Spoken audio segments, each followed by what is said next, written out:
नमस्ते। युक्रेन सङ्कटको लगभग 35-36 दिन भयो। आज युक्रेन सङ्कट अगाडि बढेको 35-36 दिन भयो। युद्ध रोकिने सम्भावना छैन। सम्भावना नभएको मात्रै होइन कि यो विस्तार भएर फैलिने कुरा लगभग चाहिँ सुनिश्चित जस्तै देखियो अहिले। र यो बिचमा जस्तो रुसको तपाईको भावना हेर्दा, उसको मानसिकता हेर्दा उनीहरू परमाणु युद्ध लड्न तयार छन्, तर अमेरिका र नेटोसँग झुक्न उनीहरू तयार छैनन् अथवा कुनै पनि सम्झौता गर्न तयार छैनन्। दुई तीनटा कुराहरू, एउटा प्रतिबद्धता कुराहरू चाहिँ तपाईको रुसीहरूबाट बाहिर आए। एउटा त उनले के भन्छ भने रुसको अस्तित्वमाथि चुनौती आउने देखियो भने अरू कसैले पहिलो पटक परमाणु बम प्रयोग गर्नु पर्दैन, त्यो हामी आफै गर्छौं। एउटा उनले त्यो 4 पटक दोहोऱ्याइसके। रुसले आत्मरक्षाका लागि आफ्नो अस्तित्वको निम्ति परमाणु हतियार प्रयोग गर्छ भन्ने कुरा उनले 4 पटक दोहोऱ्याइसके। एउटा कुरा। दोस्रो कुरा उनले के भन्छ भने अहिले युक्रेन सङ्कटलाई लिएर हामी पश्चिमाहरूको मध्यस्थता स्वीकार गर्दैनौं हैन, अथवा अमेरिकन अथवा पश्चिम युरोपको कुनै पनि देशको मध्यस्थताको प्रयासलाई हामी स्वीकार गर्दैनौं। यो प्रयास अरू देशहरूबाट भयो भने हामी चाहिँ स्वीकार गर्छौं भने त्यसै अनुसार उनीहरूको चाहिँ तपाईको टर्कीको राष्ट्रपति एर्दोगानको चाहिँ तपाईको पहलमा रुस र युक्रेनको बीचमा वार्ता चलिरहेको छ। अब योभन्दा अगाडि एउटा लाक्षणिक रूपमा एउटा चाहिँ घटना घटेको थियो। मलाई लाग्छ त्यो एउटा सन्देश मात्रै हो त्यो। जस्तो इरानले इराकको इर्बिलमा रहेको अमेरिकन सैन्य बेसमाथि आक्रमण गरेर ठूलो क्षति पुर्याएको थियो। त्यसको जवाफ अमेरिकाले दिन सकेन, कुनै पनि जवाफ त्यसको अमेरिकाले दिन सकेन। उनीहरू अत्यन्तै भयभीत छन् र रुसीहरूको अहिलेको प्रयत्न के देखिन्छ भन्छ भने यसलाई विस्तार गरेर तपाईको पश्चिमाहरूको जो अत्याचार विश्वमा अहिलेसम्म चल्यो यसलाई चाहिँ सदाको निम्ति अन्त्य गर्नको निम्ति उनलाई चाहिँ यो सबै चीजमा मुछेर तानेर लैजाने खालको रणनीति देखिन्छ। युक्रेनमा अधिकतम रूपमा चाहिँ तपाईको क्षति गर्ने र न्यूनतम रूपमा चाहिँ तपाईको अब मान्छेको हत्यालाई चाहिँ न्यूनतम संख्यामा सीमित गर्ने खालको एउटा रणनीतिको कारणले पनि रसियनहरूको युद्ध लम्बिरहेको देखिन्छ। बाहिर सबैको समीक्षा हेर्दा, यद्यपि कतिपय कोणहरूबाट हेर्दा रुसीहरूले जुन हिसाबले अब युक्रेनको मूल्याङ्कन गरेका थिए त्यो मूल्याङ्कन भन्दा प्रतिकूलताहरू अलि बेग्लै ढंगले अगाडि बढेको पनि देखिन्छ। युद्ध लम्बिनुका पछाडि त्यो कारण के पनि देखिन्छ। जस्तो अहिले कस्तो भयो भन्छ भने एक खालले चाहिँ 2-3 वटा लक्षणहरू अब साफ भए मेरो विचारमा। यो 35-36 दिनको युद्धपछि लगभग 3 वटा तपाईको चीजहरू अब चाहिँ विकास भए भन्ने चाहिँ मलाई लाग्छ मेरो निष्कर्षमा। पहिलो चीज चाहिँ निष्कर्ष के हुन्छ भने यो युद्ध युक्रेनको मामिला टुङ्गेरै मात्रै अब चाहिँ सीमित रहन्न, त्यतिमै चाहिँ यो चाहिँ टुङ्गिदैन। युक्रेनको सङ्कटको अन्त्य भएछ भने पनि, कुनै रूपमा अन्त्य भएछ भने पनि यो विस्तार भएर जान्छ, यो अगाडि जान्छ र विश्व एउटा चाहिँ डरलाग्दो खालको एउटा विभाजनमा जान्छ। जस्तो राजनीतिक, आर्थिक, सामाजिक, सांस्कृतिक सबै खालको विभाजनमा विश्व जाने भयो र विश्वले बहुध्रुवीय रूप लिने भयो। अब यो चाहिँ तपाईको सुनिश्चित भयो एउटा। दोस्रो, मैले पहिले पनि उठाएको छु, विश्वमा एउटा समानान्तर खालको एउटा व्यवस्था जसलाई विश्व व्यवस्था भन्ने गरिएको छ। यो पश्चिमा निर्मित जो विश्व व्यवस्था छ यसको अन्त्य र विश्वमा एउटा नयाँ खालको विश्व व्यवस्थाको उदय यो चाहिँ अपरिहार्य भयो र यसको तयारी लामो समयदेखि हुँदै आएको थियो। जस्तो अब धेरै समय पहिलेदेखि रुसले आफ्नो सुरक्षा रणनीतिलाई चाहिँ गैर पश्चिमाकरण गर्ने, आफ्नो चाहिँ कोष भण्डारबाट चाहिँ तपाईको डलरलाई विस्थापित गर्ने चीनको प्रयास, रुसको प्रयास पहिलेदेखि हुँदै आथ्यो र गएको डिसेम्बर 15 मा पुटिन र चाहिँ सी जिनपिङका बीचमा जुन भेट भयो त्यो भेटपछि पनि 1-2टा कुराहरू बाहिर आएका थिए। जस्तो उनीहरूले एउटा समानान्तर वित्तीय प्रणालीको विकास गर्ने, विश्व वित्तीय प्रणालीको हैन, एउटा समानान्तर प्रणालीको विकास गर्ने, समानान्तर अर्थतन्त्रको विकास गर्ने, प्रविधिको पनि त्यही ढंगले विकास गर्ने र अब पश्चिमाहरूको जो नाकाबन्दी अथवा चाहिँ घेराबन्दी विश्वमा हुँदै आएको छ विभिन्न कमजोर देशहरूमाथि, त्यसलाई बेअसर बनाउनको निम्ति अथवा त्यसलाई चाहिँ निकम्मा बनाउनको निम्ति जति पनि गर्नुपर्ने कामहरू हुन् त्यो काम रुस, चीन लगायतका केही देशहरूले धेरै लामो समयदेखि गर्दै आएका थिए। जस्तो अहिले पनि रुसमाथि जति उनीहरूले नाकाबन्दी लगाएका छन् त्यो सबै निष्प्रभावी देखिँदै गएको छ। यद्यपि युद्धले क्षति नहुने कुरा त भएन, तर प्रभावकारी देखिएन उनको नाकाबन्दी। कारण के त भन्छ भने उनीहरूले त्यस्तो खालको वैकल्पिक व्यवस्था पहिले नै गरेका थिए। त्यसकारणले एउटा नयाँ खालको चाहिँ विश्व व्यवस्थाको उदय अवश्यम्भावी भयो दोस्रो पाटो। र तेस्रो पाटो चाहिँ तपाईँको एउटा निष्कर्ष मेरो के हो भन्छ भने जसलाई हामीले पश्चिमा युग भन्थ्यौँ, जसलाई चाहिँ आधुनिक युग भनिन्छ, अब तपाईँको यसको अन्त्य भयो र संसार एउटा नयाँ युगतिर चाहिँ तपाईँको कदम अगाडि बढायो। अब यसका काफी सङ्केतहरू देखिरहेका छन्। जस्तो एउटा बडो गजबको चाहिँ तपाईँको कुरा के छ भन्छ भने बाहिर सरसर्ती हेर्दाखेरि रुसले युक्रेनमाथि भयानक आक्रमण गर्दै आएको छ हैन। तर विश्व जनमत किन त्यो आक्रमणका विरुद्धमा सरसर्ती आँखाले हेर्दा रुसका विरुद्धमा जुन आक्रोश हुनुपर्ने हो विश्व जनमतमा त्यो किन देखिएन, यो बडो गम्भीर प्रश्न हो। जस्तो रुसका विरुद्धमा जो छन् अहिले नेटोसँग सम्बद्ध देशहरू मात्रै हुन्, यो भ्रम कसैलाई नरहोस्। जस्तो अमेरिका, युरोप र अमेरिकाले पछाडि नेटोमा सामेल गरेका देशहरू बाहेक कुनै विश्वको कुनै पनि देश, लगभग त्यही 30 देशको सेरोफेरो बाहेक विश्वको कुनै पनि देश रुसका विरुद्धमा जान तयार देखिँदैन। यो कारण चाहिँ साह्रै गहिरो र रहस्यमय छ हैन। अब त्यति मात्र हैन, बरु उल्टो के भयो त भन्छ भने पश्चिमा ब्लक भनिएको, जसमा ब्राजिल पनि सामेल थियो, जसमा मेक्सिको पनि सामेल थियो, जसमा चाहिँ तपाईँको के अरे चाहिँ इन्डिया पनि सामेल थियो, लगायतका कतिपय देशहरू अमेरिका र पश्चिम युरोपले जुन प्रतिबन्ध रुसमाथि लगाए त्यसमा सामेलहरू इन्कार गरे। हुँदा त समाचार के आयो भन्छ भने जापान जस्तो उनीहरूको भरपर्दो देशले रसियन मुद्रालाई, जापानको ब्याङ्कमा रहेको रसियन मुद्रालाई सिज गर्न नसक्ने जानकारी अस्ति मात्रै गरायो। किन हाम्रो कानुनले रसियन मुद्रालाई चाहिँ तपाईँको सिज गर्न दिँदैन अथवा त्यसलाई चाहिँ फ्रिज गर्न दिँदैन, हामी त्यो गर्न सक्दैनौँ भनेर जापान आफ्नो अडानबाट धेरै पछि हट्यो, अहिले धेरै पछि हट्यो। एउटा चाहिँ यो मौनता र दोस्रो चाहिँ तपाईँको महत्त्वपूर्ण चाहिँ तपाईँको विशेषता के देखिन्छ भन्छ भने स्वयं नेटोमै आबद्ध भएका कैयौँ देशहरू अहिले अमेरिकाको तपाईँको चाहिँ लाइनमा हिँड्न चाहिँ अस्वीकार गरेका छन् सिधै। जस्तो क्रोएसिया भयो अथवा चाहिँ टर्की भयो, अब नेटोको चाहिँ पिसकिकिङ फोर्समा चाहिँ आफ्नो सेना पठाइसकेको जर्जिया भयो, लगायतका हङ्गेरी भयो, लगायतका केही देशहरू छन्। बिस्तारै यो सङ्ख्या बढ्दैछ। उनीहरू चाहिँ तपाईँको अमेरिकाको पक्षमा उभिन इन्कार गरिरहेका छन्। यद्यपि युद्ध रोकिनुपर्छ भन्ने सबैको कुरो छ, त्यो सबैको हुन्छ नै, त्यो हाम्रो कुरो पनि त्यही हो, युद्ध रोकिनुपर्छ। तर चाहिँ तपाईँको जस्तो रुसका विरुद्ध किन आएनन् त हैन, जसलाई हामीले अमेरिकाको निकटका देशहरू भन्थ्यौँ अथवा नेटोको सदस्यहरू भन्थ्यौँ, अमेरिकाको निकट किन आएनन्, यो कारणलाई हामीले राम्ररी बुझ्नुपर्छ। किन उनीहरूले सबैले के बुझेका छन् भन्छ भने यसका पछाडि दुईटा कारण छन्। एउटा कारण के हो भन्छ भने सोभियत युनियनको विघटनपछि तात्कालीन रुससँग, त्यस बेलाको रुससँग, विघटन भइसकेको रुससँग, विघटन नहुँदैको सोभियत सङ्घसँग नेटो र अमेरिकाले देश सहमति गरे र त्यो सहमतिका आधारमा विघटन भइसकेपछिको रुसी युनियनसँग उनीहरूले जे लिखित सम्झौता गरे त्यसलाई तोडे। अमेरिकनहरूले, नेटोले त्यसलाई तोडे। त्यो सम्झौता के थियो भन्छ भने सोभियत सङ्घको विघटनपछि पूर्वी युरोप र सोभियत युनियनबाट अलगिएका कुनै पनि देशमा नेटोको शक्ति विस्तार नगर्ने र अब रुसको सुरक्षामाथि चुनौती आउने गरी कुनै पनि क्रियाकलाप नगर्ने त्यो उनको लिखित प्रतिबद्धता छ। त्यसलाई उनले भङ्ग गरे। रुस कमजोर भएको चाहिँ तपाईँको मौका छोपिकन भङ्ग हुँदै हुँदै अब भङ्ग गर्दै गर्दै उनीहरू कहाँ आइपुगे भन्छ भने सोभियत युनियनबाट अलगिएका झन्नै 6वटा भन्दा बढी देशलाई उनले नेटोमा सामेल गरे। जस्तो लाटभिया, लिथुनिया, अब के अरे चाहिँ इस्टोनिया, हङ्गेरी, अब रोमानिया, अब लगायतका बल्गेरिया लगायतका देशहरूलाई नेटोमा सामेल गर्दै आए।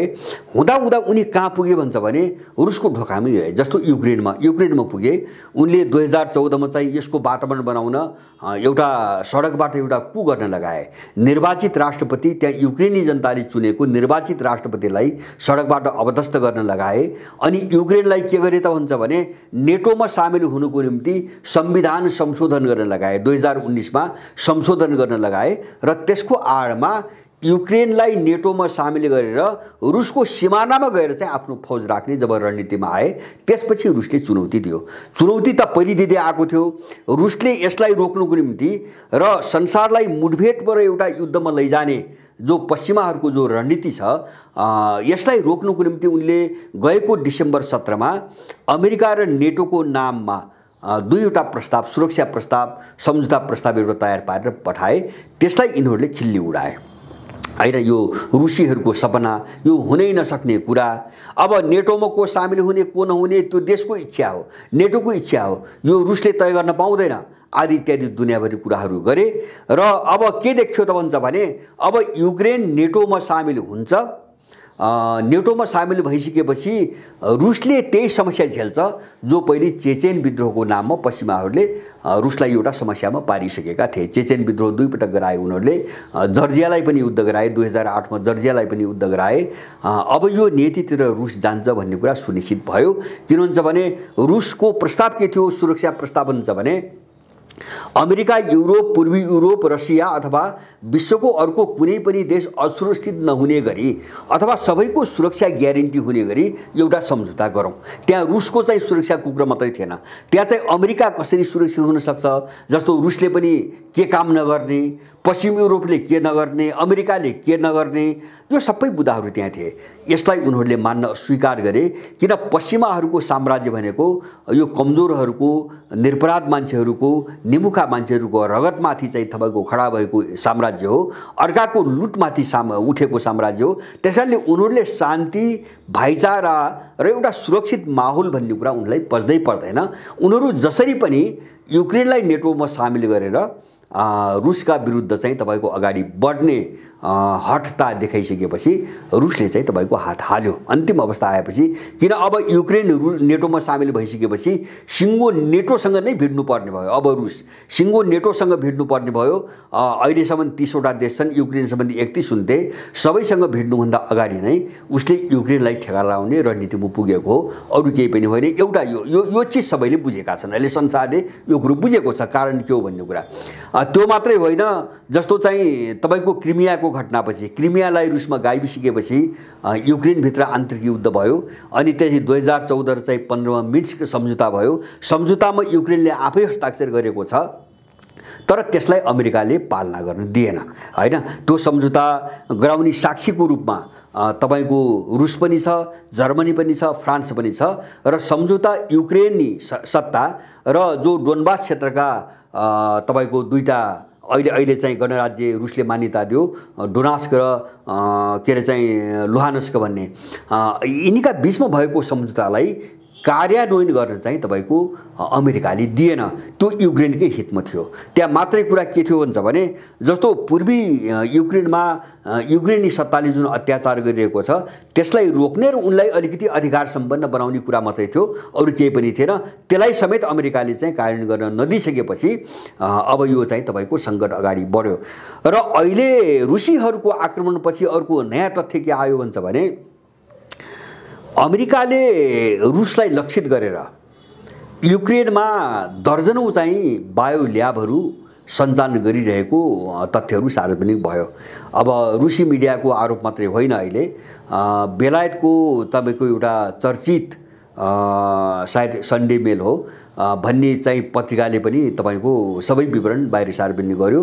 अहिलेको अमेरिकाको जो राष्ट्रपति छन् जो बाइडेन, उनको छोरोको एउटा ठुलो लगानी भएको, बायो ल्याबहरूमा ठुलो लगानी भएको, जहाँ बायो हतियार अथवा चाहिँ रासायनिक हतियारहरू उत्पादन गर्ने, व्यापक रूपमा उत्पादन अमेरिकाले गरिरहेका चिजहरू जो चाहिँ तपाईँ प्रतिबन्धित छन् हैन, जसलाई राष्ट्रसङ्घले र विश्वभरिका देशहरूको एउटा सम्झौताले प्रतिबन्ध लगाएको छ, त्यस्ता प्रयोगशालाहरू सञ्चालन गर्दै आएको जब चाहिँ पुष्टि भयो त्यसपछि चाहिँ विश्व जनमत चाहिँ झस्किएको छ।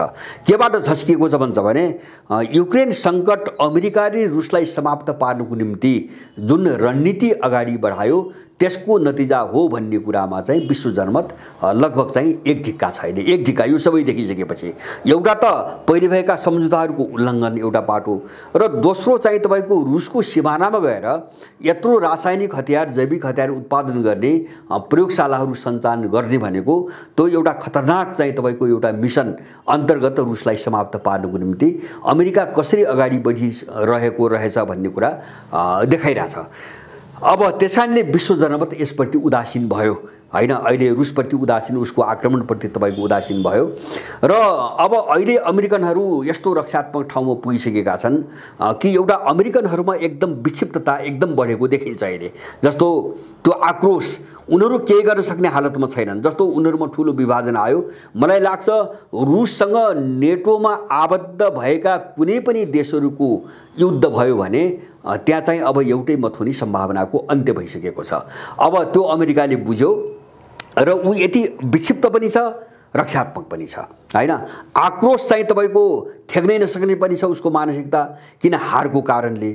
अब त्यसकारणले उनीहरूले शब्दहरू यस्तो प्रयोग गरेका छन्, कहिले पुटिनलाई उनीहरू हत्यारा भन्छन्, कहिले चाहिँ तपाईँको कसाई भन्छन्, कहिले चाहिँ यो सत्तामा बस्न लायक मान्छे होइन भन्छन् र तुरुन्तै माफी माग्छन्, फेरि खण्डन गर्छन्, डरले खण्डन गर्छन्। र यो पछिल्लो कालमा बाइडेनले उनलाई कसाई र सत्तामा बस्न चाहिँ अयोग्य व्यक्ति भनेपछि अहिले फ्रान्सले त्यसको तुरुन्तै चाहिँ प्रतिक्रिया दियो, जवाब दियो, काउन्टर गर्यो।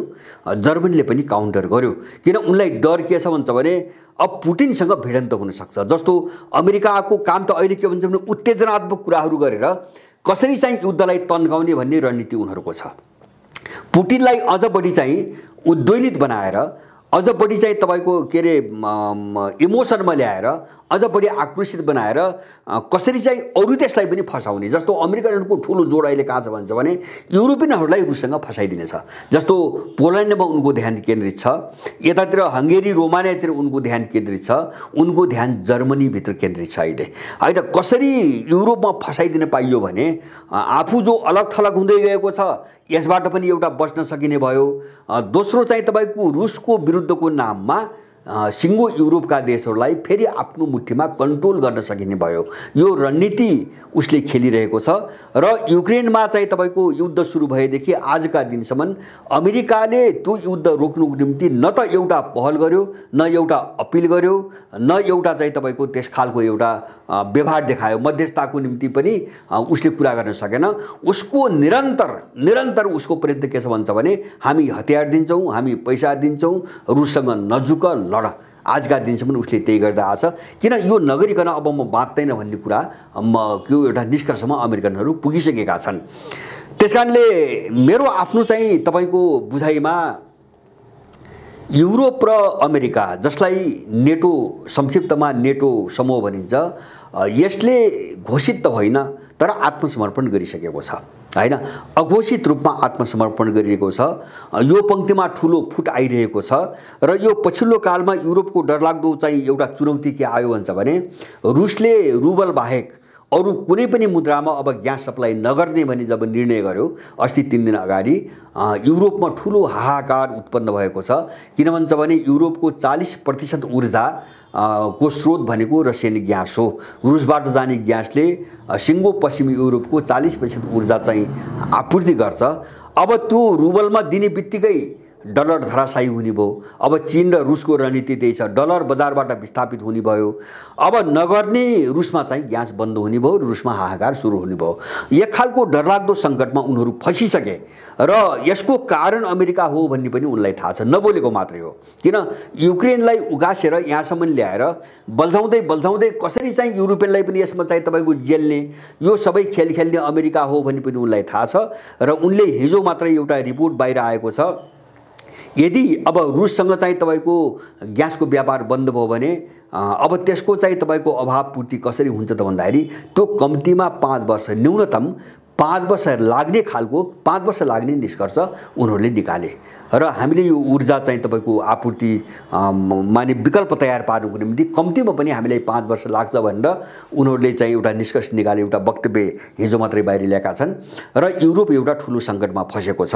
र यो सबै चिजले के देखिन्छ भन्छ भने एकातिर रुसीहरूको दृढता र अब चिनियाहरूको आफ्नै ढङ्गले आफ्नो शक्ति विस्तार, जस्तो यो चाहिँ उनको आफ्नै मात्रै पनि नभनौँ, अब यो एउटा ब्लक नै छ, पश्चिमाहरूको विरुद्धमा एउटा ब्लक नै छ। जस्तो पछिल्लो कालमा पनि के गर्यो भन्छ भने जस्तो रुस र चीनले अब चाहे भने अमेरिकाको चारैतिर आफ्नो सेना राख्न सक्ने खालको एउटा वातावरण बनिसक्यो।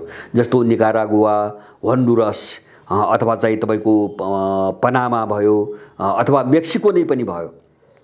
यिनी सबै देशहरू रुस र चीनसँग धेरै निकट भए र निकारागुआको कुरा गर्नुहुन्छ, होन्डुरसको कुरा गर्नुहुन्छ भने अथवा क्युबाको कुरा गर्नुहुन्छ भने उनीहरू चाहिँ अमेरिकन र चाइनिज मिसाइलहरू आफ्नो भूमिमा राख्न तयार भइसकेको अवस्था छ। र भर्खरै एउटा सूचना आएको छ, यो सोलोमन द्वीप जो छ यो के अरे अस्ट्रेलियादेखि पूर्व उत्तरतिर, त्यहाँ चाहिँ चीनले आफ्नो सेना राख्न सक्ने खालको एउटा सम्झौता सोलोमन देशसँग एउटा सम्झौता गर्यो भनेर पश्चिमा मिडियामा आइरहेको छ। आधिकारिक रूपमा त मलाई थाहा छैन, तर चीनले अब एकदम डरलाग्दो अवस्था सिर्जना गर्न थाल्यो, सोलोमनसँग यस्तो सम्झौता भयो भन्ने खालको समाचार आइरहेछ। अब अमेरिकाको हवाई द्वीपको ठिकै मुनतिर एउटा किरिबाटी भन्ने देश छ, त्यहाँ चीनको एउटा रणनीतिक उपस्थिति छ, चीनको रणनीतिक उपस्थिति छ। र अहिले पछिल्लो आएको समाचार अनुसार रुसले पनि एटलान्टिक महासागर जो युरोप र पश्चिम युरोप र अमेरिकाको बीचमा पर्छ, अमेरिकाको मुखैमा अथवा नजिकै आफ्ना पण्डुब्यहरू पठाइसकेको धेरै समाचार बाहिर आछन्। भनेपछि अमेरिकालाई चारैतिरबाट घेर्ने एउटा काम पनि साथसाथै अगाडि बढेको छ। अब यो चिजलाई चाहिँ हामीले तपाईको हेर्ने हो भने मलाई लाग्छ अमेरिकन युगको पतन भयो, अघोषित रूपमा त पतन भइ नै सकेको छ। जस्तो मैले भने नि युक्रेन सङ्कटमा पनि यत्रो दिनसम्म केही गर्न नसक्नु, खालि युक्रेनीलाई उकास्ने र केही चाहिँ हतियार पठाउने र पैसा पठाउने बाहेक अरू कुनै पनि भूमिका निर्वाह गर्न नसक्नु, बरु उल्टो अब उनीहरू जे बोल्छन् भोलिपल्टै त्यसको खण्डन गर्नुपर्ने जो व्यवस्था बाध्यता उनीहरूमा आइरहेको छ, त्यो चाहिँ एउटा त त्यसका पछाडि डरले काम गरेको छ हैन, जस्तो रसियन र चाइनिजहरूको डरले काम गरिरहेको छ। दोस्रो यस्ता खालका सङ्कटहरू जति बढ्दै जान थाले उनको बीचको फाटो चाहिँ एकदम तीव्र बन्दै गएको छ, उनको बीचमा चाहिँ विभाजन एकदम तीव्र बन्दै गएको छ। अब यो चाहिँ तपाईको स्थितिमा सुधार आउने अब मैले सम्भावना देख्दिनँ हैन, किन यो समयको माग हो, किन दुई देशका बीचको मामला मात्रै होइन अथवा दुई देशका बीचको अन्तर्राष्ट्रिय सम्बन्धमा आएको उतार चढाव मात्रै होइन, यो एउटा परिस्थितिको विकास प्रक्रियाको नतिजा हो। अब यो चाहिँ जस्तो संसारको अहिलेको समग्र परिवेश, मान्छेहरूको मनोविज्ञान सबै चिजले मागेको चिज हो। अमेरिकी जो वर्चस्व हो, अमेरिकन जो एकाधिकार हो, यसले विश्वलाई बर्बाद बनायो, संसारमा शान्ति कहीँ पनि दिएन। जस्तो उनीहरूले शान्ति चाहेको भए विश्व शान्त हुन सक्थ्यो। जस्तो 1990मा सोभियत सङ्घको विघटनपछि 91मा विघटनपछि अमेरिकनहरूले चाहेको भए संसार शान्त हुन सक्थ्यो, संसारमा युद्ध रोकिन सक्थे, संसारमा द्वन्द्वहरू रोकिन सक्थे। तर किन भएन त त्यस्तो हुन्छ भने अमेरिकाले त्यो कहिले पनि चाहन्न र उसले आफ्नो सामर्थ्य अर्काको बर्बादीमा मात्रै खोज्छ। जस्तो अर्काको रगत, अर्काको लुट, अर्काको विध्वंसमाथि आफ्नो सम्पन्नता खोज्ने उसको जो चाहिँ चिन्तन हो अथवा ऊ जसो संस्कार हो, त्यसले विश्वमा शान्ति हुन दिएन र त्यसैको नतिजा अब उसको चाहिँ तपाईको एउटा पतनको एउटा संहार आइपुगेको छ। अगाडि उसको अगाडि एउटा पतनको संहारमा उठेकिरहेको छ र यो अवश्यम्भावी हुन्छ। अब यसबाट नेपालमा जो पर्ने प्रभाव हो, अब यसलाई पनि हामीले आकलन गर्न एकदमै जरुरी छ। किन भन्छ भने हाम्रो लडाई एकातिर के छ भन्छ भने दुईटा चिजलाई मैले बारम्बार जोड दिने गरेको छु। हामीले जस्तो विश्वको समग्र ध्रुवीकरणलाई दुईटा कोणबाट हेर्न एकदमै जरुरी छ। एउटा कोण वैश्विक ध्रुवीकरणको चाहिँ मुद्दा के हो, पहिलो हाम्रो यो कोणबाट हेर्नुपर्ने छ।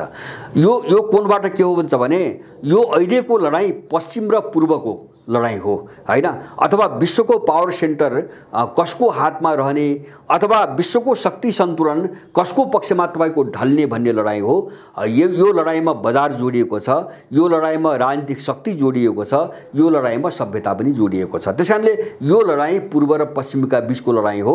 हामीले पश्चिमाहरूको अत्याचार त्यो विश्वको सन्दर्भमा मात्र हैन, हाम्रै देशको सन्दर्भमा पनि हेर्दा पश्चिमाहरूको अत्याचार हैन, जस्तो हाम्रो आफ्नोपनलाई मास्नको निम्ति समाप्त पार्नको निम्ति उनीहरूले जे गरे नेपालमा आसम्म यसबाट मुक्त हुनको निम्ति र हामीले आफ्नो पहिचान सहितको एउटा जग बनाउनको निम्ति हामी यो लडाईँमा पूर्वकै पक्षमा उभिनुपर्छ। मेरो स्पष्ट मत त्यही छ, किन हामीले समग्रमा सभ्यताको कोणबाट आफ्नो भूमिका खोज्न एकदमै जरुरी छ, किन हाम्रो पहिचान मर्दै गएको छ, हामी पराई हुँदै गएका छौं। अब यो सबै कारण पश्चिमाको प्रभावको कारणले हो, हामी त्यसबाट निस्कनुपर्छ, एउटा कारण। दोस्रो कारण के हो भन्छ भने नेपालको जो भूराजनीति छ यस्तो विस्फोटक यस्तो जटिल बनाउने मुख्य पात्रहरू नै पश्चिमाहरू हुन्। जस्तो चीनलाई निशाना बनाउने नाममा अथवा तिब्बत विभाजन गर्ने नाममा नेपालको भूराजनीतिलाई गिजोल्न उनले जस्ता अपराधहरू गर्दै आए, गराउँदै आए, त्यसको नतिजा हो अहिलेको नेपाल।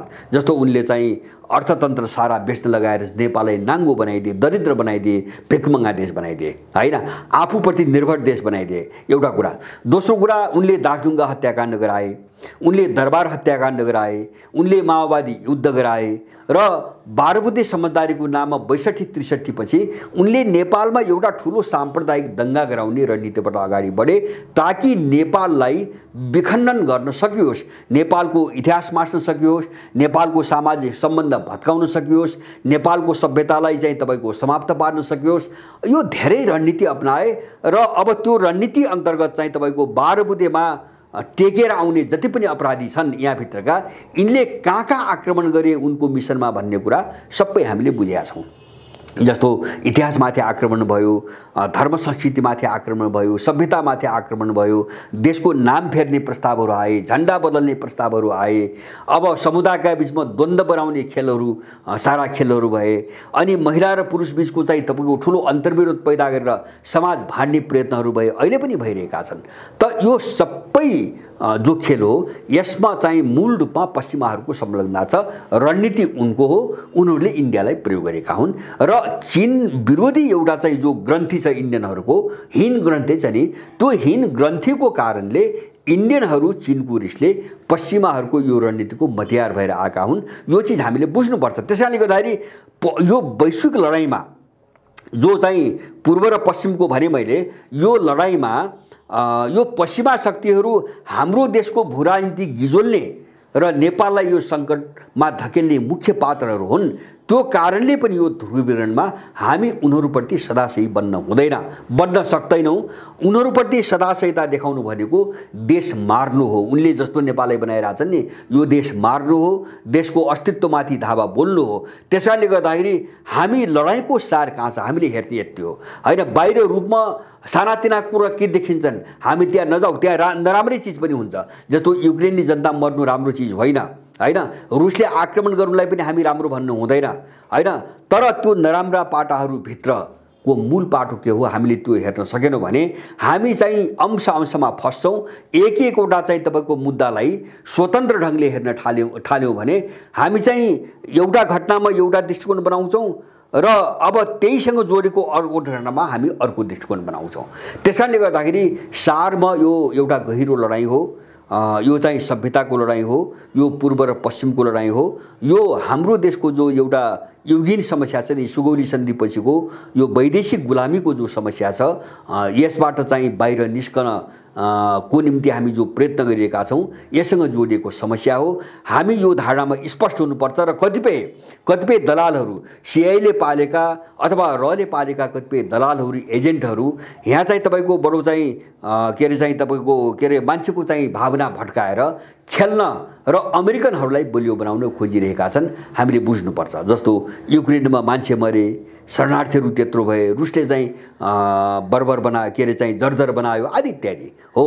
अब त्यो निश्चित रूपमा त्यो भावना मेरो पनि कमलो हुन्छ, मेरो पनि भावना कमलो हुन्छ। तर तर चाहिँ मैले त्यसको समग्र पाटाबाट कुरा गर्छु। तर त्यो परिचालित चाहिँ तपाईको सुराकीले के भन्दैन भने तपाईको युक्रेनको त्यो अवस्था आउनुको पछाडिको जिम्मेवार कारणको हो, त्यो कुरो भन्दैन। त्यो अमेरिकन हो, त्यो पश्चिमी युरोप हो, उनको विश्वासघात हो, उनको धोखाधडी हो, उनको जङ्गली चरित्र हो र उनको एउटा साम्राज्यवादी स्वार्थ हो। त्यो कारणले आएको हो। रुस आफै न्यु खोजेर गएको त होइन, हैन? युक्रेनसँग न्यु खोज्दै गएको त होइन, अथवा अमेरिकासँग न्यु खोज्दै गएको त होइन। रुसले आफ्नो बचाउको निम्ति त्यो कदम चालेको हो र युद्ध भनेपछि नमिठो हुन्छ, मान्छे मर्छ, रक्तपात हुन्छ, हिंसा हुन्छ। यो कसैले कसैलाई बुझाइराख्नु पर्ने कुरा होइन। हामी यो यिनी सबै कुरामा स्पष्ट भएर अगाडि बढ्नुपर्छ, नत्र भने उनीहरूले एउटा भावनामा बहकाएर हाम्रो देशलाई हामीलाई फेरि शरणार्थी बनाउनेवाला छन्। फेरि नेपाल युक्रेनपछि नेपालीहरू ठुलो शरणार्थीको एउटा शिविरमा परिणत हुनेवाला छ। युक्रेन जस्तो मात्रै होस्, यसप्रति अत्यन्तै होशियार हुन एकदमै जरुरी छ। हस्, धन्यवाद।